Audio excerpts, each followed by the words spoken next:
చాలా దారుణం. విశాఖపట్నంలోని సెంట్రల్ జైల్లో గంజాయి మొక్క కనిపించింది. అసలు ఎలాంటి దారుణమైన పరిస్థితులు నెలకొన్నాయో మనం అర్థం చేసుకోవచ్చు.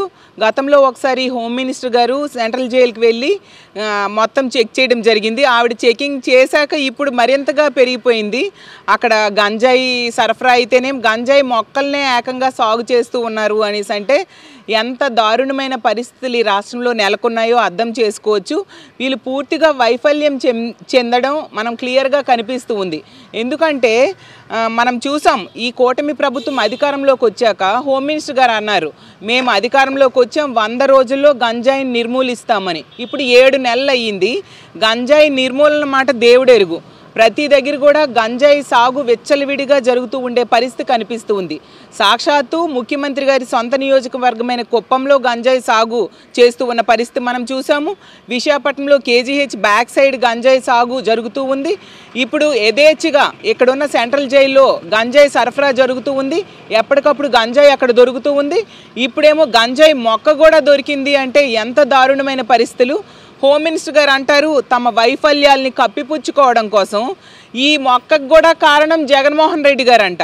అంటే మొక్క వయసు అంతా జగన్మోహన్ రెడ్డి గారు ముఖ్యమంత్రిగా దిగిపోయి ఎన్ని నెలలైంది? 7 నెలలైంది. ఇప్పుడు ఉన్న అధికారులందరినీ వీళ్ళు మార్చేశారు. ఇప్పుడు కూడా ఏం జరిగినా దానికి కూడా కారణం జగన్మోహన్ రెడ్డి గారు అంటే ఎంత చేతకాని ప్రభుత్వం ఇప్పుడు నడుస్తుంది అర్థం చేసుకోవచ్చు. సాక్షాత్తు పవన్ కళ్యాణ్ గారే చెప్పారు, శాంతి భద్రతల్ని కంట్రోల్ చేయడంలో హోమ్ మినిస్టర్ గారు విఫలమయ్యారు అనేసి. అది క్లియర్గా నిరూపించబడుతూ ఉంది. సాక్షాత్తు స్పీకర్ గారే చెప్పారు, విశాఖపట్నంలో గంజాయి సాగు వెచ్చలవిడిగా సాగుతూ ఉంది, గంజాయి సరఫరా వెచ్చలవిడిగా జరుగుతూ ఉంది, తెలుగుదేశం పార్టీ వాళ్ళే కేసుల నుంచి మమ్మల్ని బయటికి తొలగించేట్టుగా చేయండి అని మాకు రికమెండేషన్స్కి వస్తూ ఉన్నారు అనేసి స్పీకర్ గారే చెప్తూ ఉండే పరిస్థితి నెలకొని ఉంది.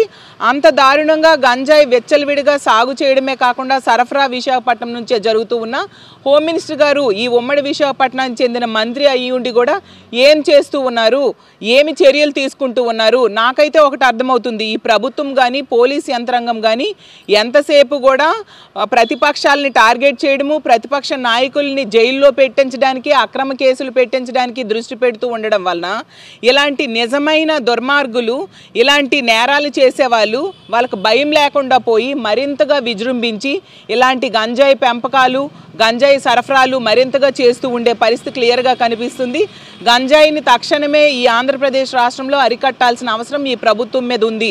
ఎందుకంటే ఈ గంజాయి వలన, మద్యం వలన వీటికి బానిసైపోయి ఈరోజు యువత అయితేనేమి అందరూ కూడా దుర్మార్గులు అందరూ కూడా మహిళల మీద దాడులు, అత్యాచారాలు, హత్యలు రోజుకొకటి చేసే పరిస్థితి. అసలు క్రైమ్ రేట్ కూడా మొన్న ఇయర్ ఎండ్ ప్రెస్ మీట్లో డీజీపీ గారే చెప్పారు, గత ఏడాది కంటే ఇయర్ క్రైమ్ రేటు చాలా ఎక్కువ పెరిగింది అనేసి. అలాగే తీసుకుంటే మొన్న అసెంబ్లీలోనే హోమ్ మినిస్టర్ గారే చెప్పడం జరిగింది, ప్రతిరోజు కూడా 50 నుంచి 60 కేసులు నమోదవుతూ ఉన్నాయి. మహిళల మీద దాడులు, అత్యాచారాలు, హత్యలు కేసులు అంటే గంటకి 2-3 కేసులు నమోదయ్యే పరిస్థితి నెలకొని ఉంది. ఇవన్నీ కంట్రోల్ చేయకపోతే ఎలా ఈ రాష్ట్రంలో ప్రజలు స్వేచ్ఛగా స్వాతంత్రంగా బ్రతుకుతారు?